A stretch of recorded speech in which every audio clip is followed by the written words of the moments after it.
সোমবার সাত সকালে এক পথ দুর্ঘটনায় আহত হয় এক শিশু। ঘটনা খোয়াই তাঁত চৌমুহনীতে।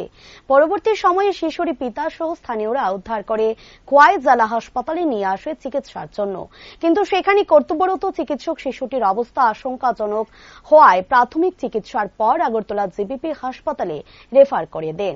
বর্তমানে আহত শিশু হাসপাতালে চিকিৎসাধীন। আহত শিশুর নাম গৌরব বণিক, বয়স 5 বছর।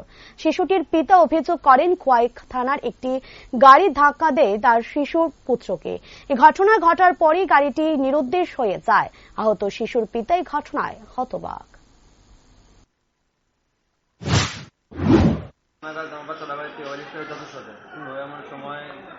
আমি ঘরে আসলাম, দেখছি না একটা অবস্থায় ঘর থেকে বেরিয়েছি, তখন দেখলাম যে একটা থানা গাড়ি বাড়ি দিয়ে ফেলে গেছে।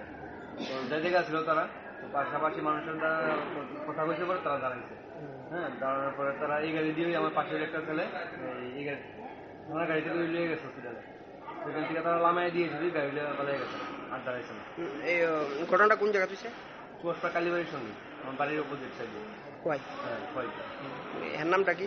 আমার ছেলের নাম গৌরব বণিক। বয়স? আমার বয়স হচ্ছে 5 বছর। সেটা কোনো স্কুলে পড়ে নাই? মানে স্কুলে?